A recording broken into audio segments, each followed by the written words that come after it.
Oh boy, do I feel for Framber Valdez and just missing no hitter number two. But oddly, it was a little more satisfying than another near no hitter for the Astros.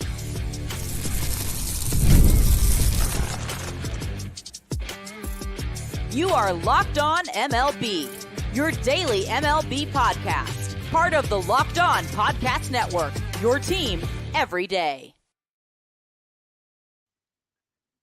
Hello, baseball fans. Welcome to Locked On MLB, part of the Locked On Podcast Network, where it's your team every day. This is the daily podcast. We talk about all of Major League Baseball. I am your host, Paul Francis Sullivan. Please call me Sully. I've been a baseball podcaster for quite a while, and this year I'm doing double duty. I'm doing Locked On MLB and Locked On A's every day until the end of the regular season. So we're going to have some fun. If you've been enjoying us, hey, make your second listen Locked On A's, but we'll talk about that a little bit later. Follow us at Locked On MLB on Twitter or whatever it's called now, or on Instagram. I'm your pal Sully. I'm at Sully Baseball on Twitter, Sully Baseball Podcast on Instagram.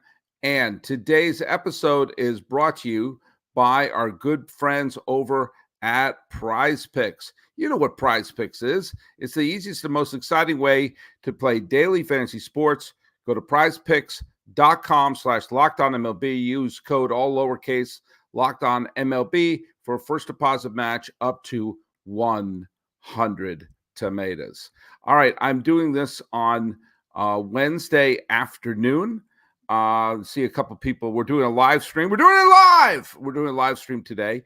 Even though I did the other episode, you had 24 hours to come up with an answer for the trivia question. Nobody threw it out there. No one threw me an answer. So, all right, class. I'm going to be back in teacher mode pretty soon, as I'm going to be going back to my classroom pretty soon.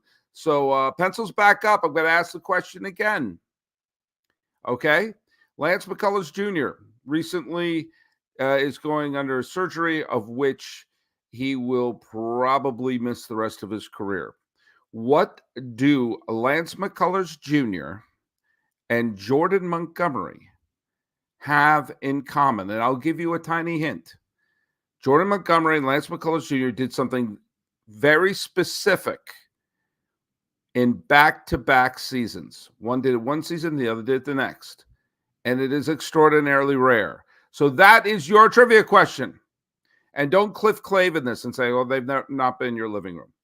Lance McCullers Jr. was a World Series champion with the Astros twice. One was the one that we don't talk about, and the other was 2022, which no one can have an issue with. Well, the person who I think should have won the MVP of that World Series was Framber Valdez. And Framber Valdez had that kind of game that you go, ah! Yep. That you can quote me on that. And one of the reasons why baseball is such an incredible game, and in my opinion, the greatest the game could ever be, is that there is always the possibility of something extraordinary happening, and you don't know what game it's going to be. Last night, I was not really particularly paying a whole heck of a lot of attention to the Houston Astros versus the Texas Rangers. There are other games that are on my view. I'm doing Locked On A's, so I was paying attention to the A's and the White Sox, and the White Sox won their first game since before the All-Star break, so that should make A's fans feel great about themselves. I was taking a look at the Red Sox score. I was getting ready for the Dodgers-Philadelphia game. I really wasn't paying a whole lot of attention to the Astros versus the Rangers until I saw there was a no-hitter going on into the eighth inning. And there's Framber Valdez, the man who, come at me if you disagree with me, should have won the World Series MVP in 2022. Nothing against Jeremy Pena, who had a fine series, but the fact that Framber Valdez had those two tremendous outings against Philadelphia that year basically clinched that World Series. I don't understand why he didn't win it. I just scratched my nose. So Valdez took the no-hitter into the ninth. And with a walk, he induced a double play.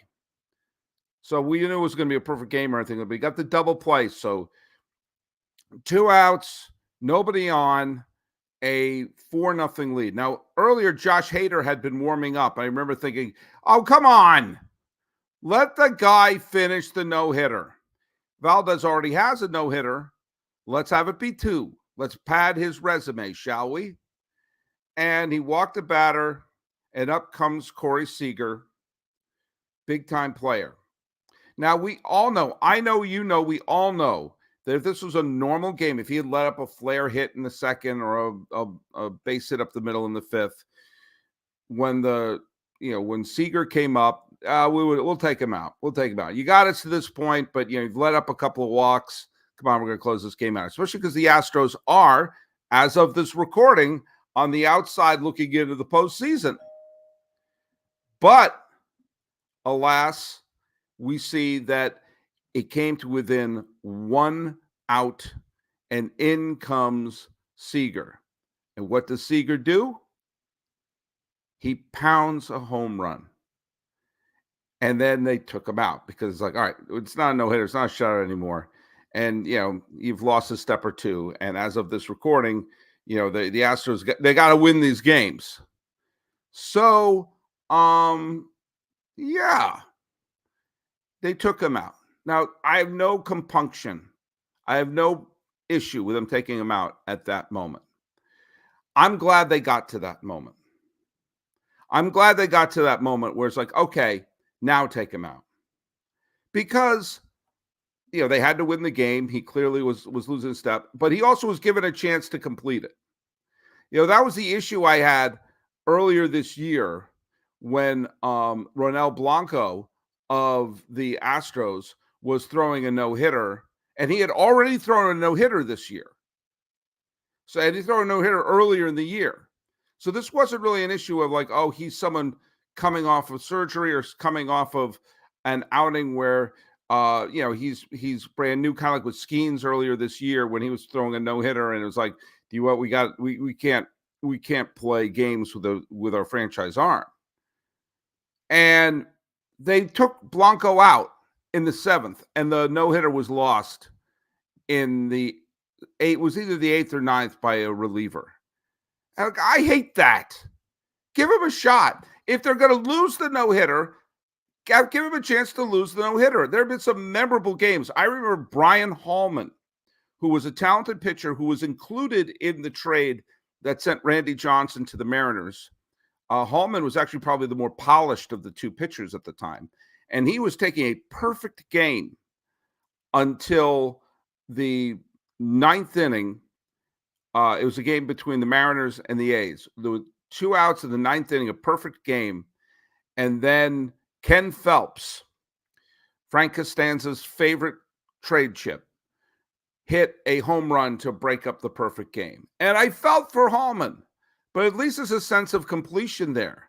What could have been the greatest run a pitcher ever had, maybe in history, was Dave Stieb, who I believe belongs in the Hall of Fame. But on August 4th, 1989, he had a no-hitter going into the 9th with 2 outs in the 9th, and Roberto Kelly of the Yankees, Roberto Kelly, who should be a manager, doubled. Okay. Then on September 24th, in a game at Cleveland, he took a no-hitter until 2 outs in the 9th, and he let up a hit to Julio Franco. The very next start, he took a no-hitter into the 9th with 2 outs, and Jim Traber of the Baltimore Orioles singled. If he had gotten the last out, just 1 out in those 3 games, he would have had 3 no-hitters between August 4th and September 30th of the same year, and would have joined Johnny Vandermeer as the only person to throw back-to-back no-hitters. Of course, the Mike Mussina throwing a perfect game until Carl Everett singled up the middle in an ESPN game. And maybe the most famous one of all, at least what should be the most famous one of all, was the one in the it was the 1947 World Series, and Bill Bevins, who had control issues and walked a bunch of players, but had a no-hitter with 2 outs in the 9th inning, and Cookie Lavagetto came up and hit a double off the wall, doesn't break up the no-hitter, and the tying and winning run scored. So not only did he not have a no-hitter, he wound up losing the game on that final pitch. It's frustrating if you are Framber Valdez. But do you know what? At least he got to do it. At least he got to have the moment. At least he got to be the one to lose the no-hitter. And quite frankly, as frustrating as that is, to me, it's a little more satisfying. It's absolutely a little more satisfying. When we come back, we're going to talk a little bit about someone we lost and whose legacy should go on beyond his life.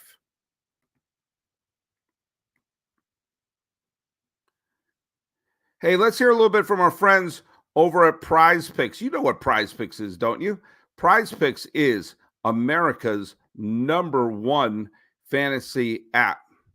And for daily fantasy sports, you better join the 5 million active members.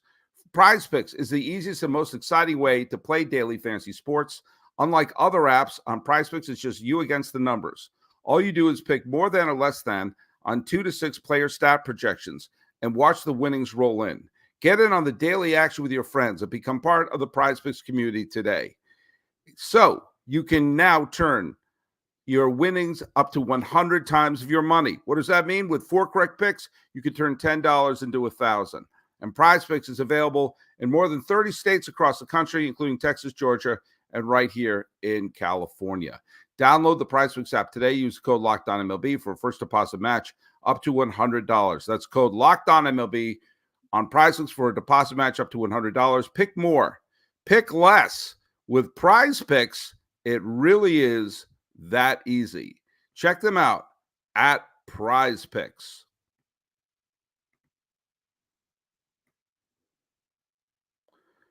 Hey, this is a reminder that Locked On has begun the first ever national sports 24/7 streaming channel. It's available on YouTube, and Locked On Sports Today is also available on your Amazon Fire TV on the free Fire TV channel app. Check them out.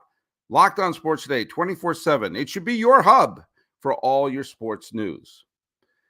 Billy Beane, not that Billy Beane, the other Billy Beane, died the other day. It was very confusing at one point as a fan that there were 2 players named Billy Beane playing at the same time. It became equally confusing after their careers ended that they still remained in the news. Of course, we know Billy Beane, the one who Brad Pitt played in Oakland. This is not him.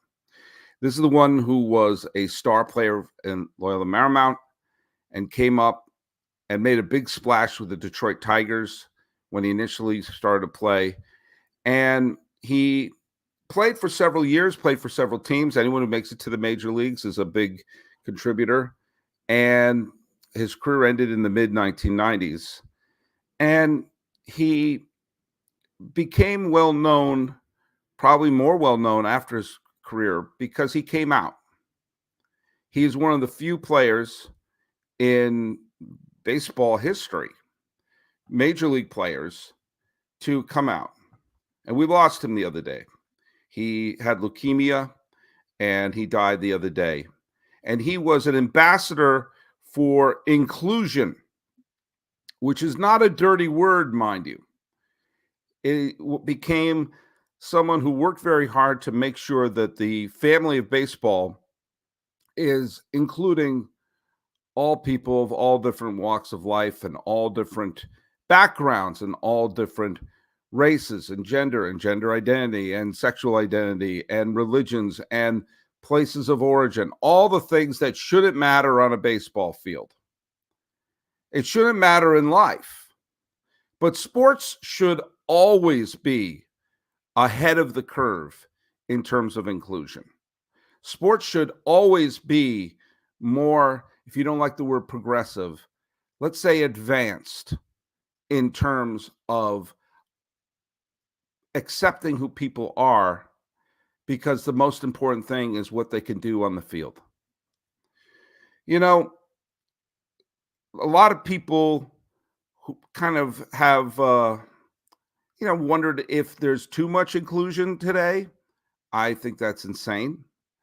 And I think there will always be some people who wonder, well, are things going too far the other way? I also think that's insane. Think about certain things that Billy Beane had to fight for. First of all, he couldn't come out when he played. He would have been a pariah. He played in the 80s. It'd be tough enough to come out now. Think about the environment of sports, male sports. To call anyone anything mildly effeminate is the biggest insult you can call someone. Call someone, I have to spell some words out because I don't want an explicit rating. If you call someone a pussy, that's an insult because it refers to the lady parts. If you call someone throws like a girl, or the biggest one of all, if you call someone the other F word, the one that rhymes with hag.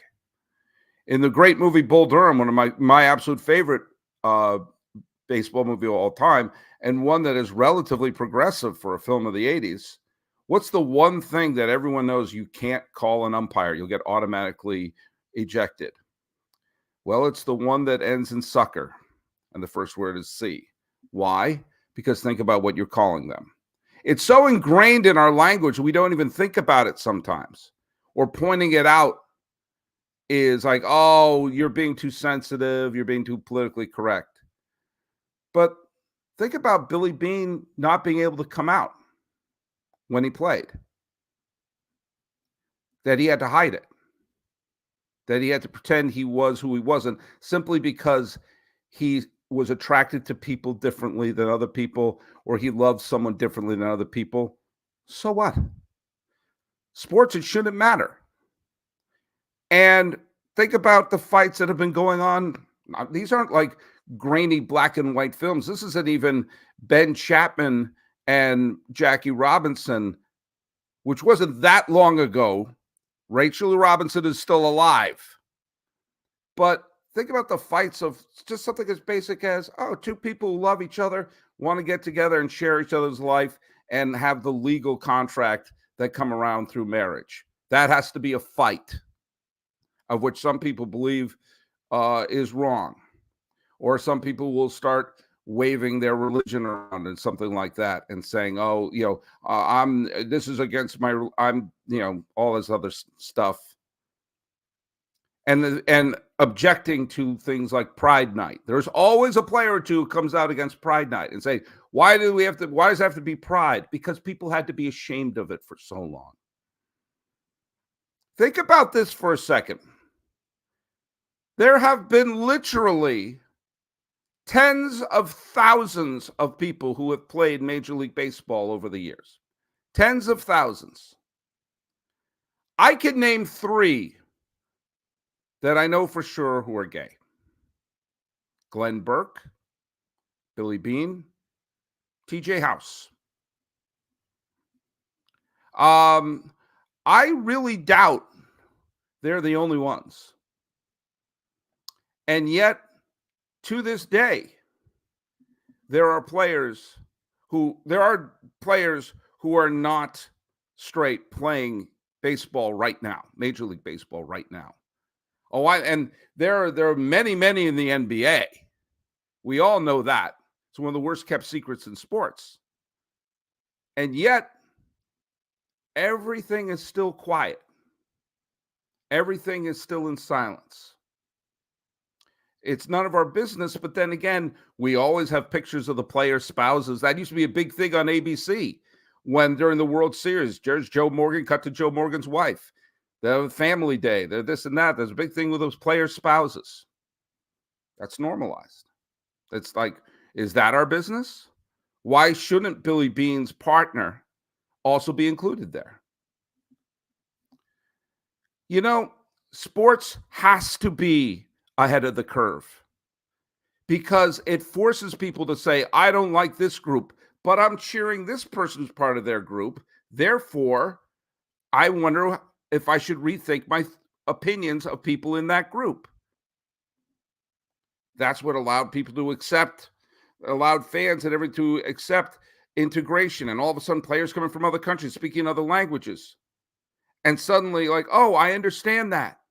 Think about what Hank Greenberg went through. Think about what Roberto Clemente went through. Think about, I'm not even talking about old black and white grainy footage. When Ichiro Suzuki was going to come to America, what was the thought process? Well, Japanese players, maybe they could come here as pitchers, but they'll never be able to make it as position players. It's not the same thing. Tell that to Shohei Ohtani. Tell that to Ichiro when he gives his Hall of Fame speech.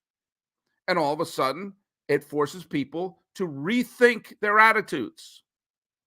And that should go also along with people who may love someone differently than you do. And you know what? It slices both ways. I grew up a big Red Sox fan. And I make no bones about the fact that my politics probably shift a little to the left. And I believe Curt Schilling belongs in the Hall of Fame. And I cheered him big time. And he gave me lots of joy. I think I agree with Curt Schilling on exactly 0 things outside of the baseball field.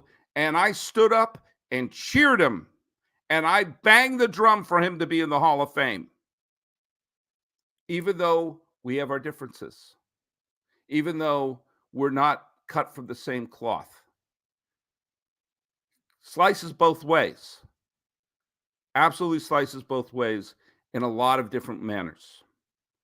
So Billy Beane, who worked hard for inclusion and never was able to admit how he loved, how he felt about other people because of the environment that he was in. He came in the 80s when it was controversial to say, maybe we should do AIDS research. It shouldn't be controversial. It shouldn't matter. And yet it does, because as I said, TJ House, Glenn Burke, Billy Beane, and we all found out after they played.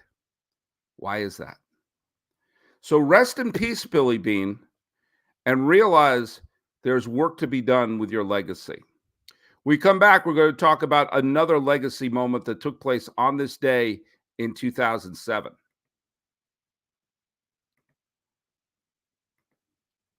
All right, it's hot out. It's real hot out.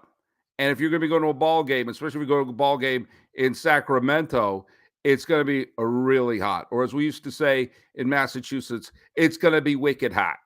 But here we go. You got to stay hydrated. If you're taking America's pastime, you got to be hydrated with something other than eating ice cream out of those little, helmets or pounding pop. What you need to do? You need to hydrate with Liquid IV's Popsicle Firecracker flavor. It's a surefire summer hit. You get hydrated with electrolytes, essential vitamins, clinically tested nutrients from the #1 powdered hydration brand in America. Because baseball and summer go together like Liquid IV and indulgent hydration. I think Abner Doubleday said that. You like your flavors? Blast off with iconic summer flavor Popsicle Firecracker, a festive blend of citrus-fueled lemon, lime, tart cherry, and my favorite raspberry flavor. Find all the flavors on their website, from acai berry to lemon lime to pina colada. Don't get caught in the rain. Tear, pour, live more. 1 stick plus 16 ounces of water hydrates better than water alone. Powered by LIV Hydroscience, an optimized ratio of electrolytes, essential vitamins, and clinically tested nutrients that turn ordinary water into extraordinary hydration. 3 times the electrolytes of the leading sports drink, 8 essential vitamins and nutrients. Always non-GMO, always vegan, always gluten-free, always dairy-free, always soy-free, always worry-free. No more thirsty summers when you indulge in hydration with Liquid IV. Get 20% off your first order of Liquid IV when you go to liquidiv.com. Use code MLB at the checkout. That's 20% off your first order when you shop better hydration using promo code MLB. Almost got through it at promo code MLB at liquidiv.com. It's easier said than done. liquidiv.com.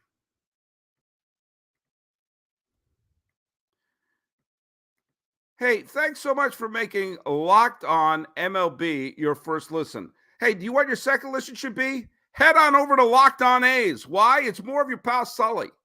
I'm going to be there talking about the Oakland A's right up until the end of the season when we say goodbye to them, and then they become the something. I think the Sacramento A's. I don't know, neither do you, but you can check them out and check me out talking about the A's. Find the link to Locked On A's in the description, and it's part of the Locked On Podcast Network where it's your team every day. There you go. John Murphy Jr., who is an everyday Sully and a great fan of the show, says people have the right to work or live in regard their sexuality. I've had homosexual coworkers, never bothered me. And do you know what? And you're right, John. It just shouldn't matter. It shouldn't matter. And it's none of anyone else's business. And also, who cares? Who cares? Well, my dad taught me that. My dad taught me that in the 80s when it wasn't cool to say that. And so, like, just who cares? Who cares? Just live your life, do your thing.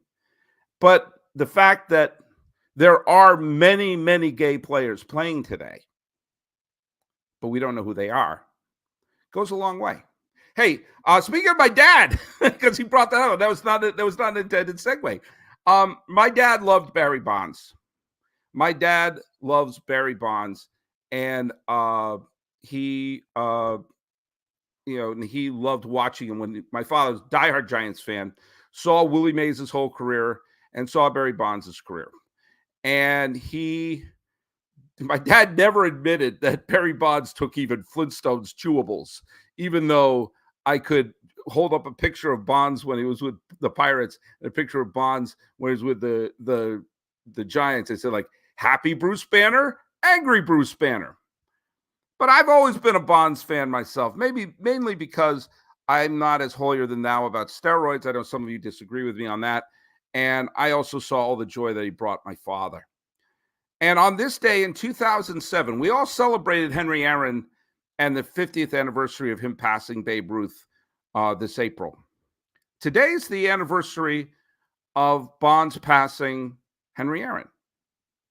756. And it's funny that they didn't have a thing on it here. I'm in the Bay Area right now. They didn't have a big thing of it in the Mercury News. He had a 756 home run on this day. It was in the 5th inning. And Mike Bassick of the Washington Nationals threw the pitch. Bonds hit it to really one of the deepest parts of the ballpark. And I was sitting at the time, I was living in a little duplex bungalow in the town of Mountain View, California, which is in Silicon Valley. My wife was with my 2 kids were playing with their Thomas trains.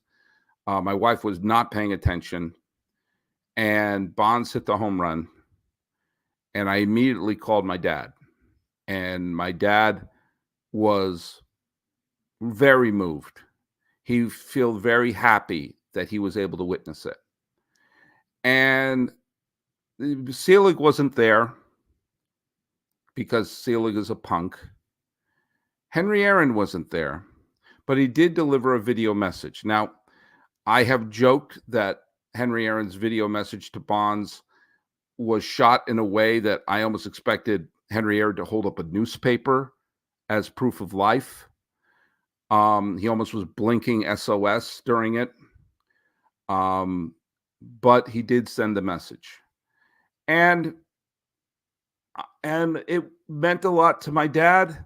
I know it meant a lot to a lot of Giant fans, but it didn't seem to mean as much as you would think.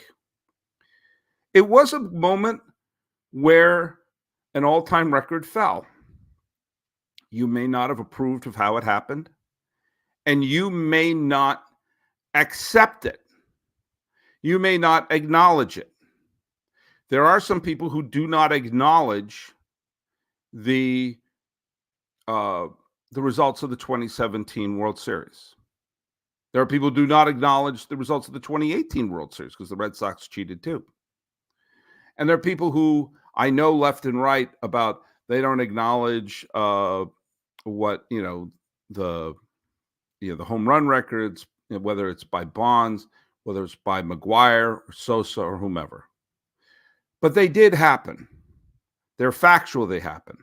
Whether or not you emotionally attach themselves to you, that's your issue. If you have an issue with Bonds, and I totally understand why people do, treat them the way I treat some of the later Star Wars movies, shall you? They happen, but don't think about them. To me, Star Wars ended with Return of the Jedi. Think about them like the Jaws sequels. Think about them like virtually every Marvel film since Avengers Endgame. I'm not a huge Marvel guy, but with Endgame, they had the perfect ending. That's it. Good night, everyone. Oh, wait, they're making more. Or the greatest trilogy in the history of movies. Absolute greatest. There's only one trilogy in the history of movies where one movie was good, the second movie was as good as the first, and the third movie was probably the best of them all. You know it. I know it. It's Toy Story. Toy Story, the greatest trilogy in the history of movies. Come at me. And then they made Toy Story 4. I don't acknowledge Toy Story 4. I don't acknowledge Force Awakens or the return of the whatever the last. I actually don't remember the last two ones. And I don't watch any of those shows. I don't acknowledge all the Marvel shows that ended. The Marvel film should have ended with Steve Rogers and his sweetheart dancing at the end of Endgame. Perfect ending. So treat the home run record like that. Treat it like that. Just move on. If you don't want to acknowledge, it's there. If you still want to call Henry Aaron the home run king of all time, the title is yours. As for my dad, and as for this record, it means something to me. It means something to me because I remember it being a moment of extreme happiness with my dad, which in so many ways is one of the reasons we're doing all this, why we follow these sports, is to build memories and to share those memories with the people we love. And among some of the people I love are, drum roll please, all of you listeners. Got a lot of games that one game already ended. The D-backs beat the Guardians. The D-backs are going back to the World Series, aren't they? The Astros are winning again, and we're going to see what happens as the A's. Andrew Benintendi is already on a bender tendy. Would it be something the A's lose this series to the White Sox? I hope that doesn't happen. But follow me on Locked On A's and follow us at Locked On MLB Pods on Twitter and Instagram. I'm your pal Sully. I'm at Sully Baseball on Twitter, Sully Baseball Podcast on Instagram. Asking you all to always err on the side of empathy and cheer for someone no matter who they are or how they love. This has been Locked On MLB. I am your host, Paul Francis Sullivan. Answer that trivia question, and you can call me Sully.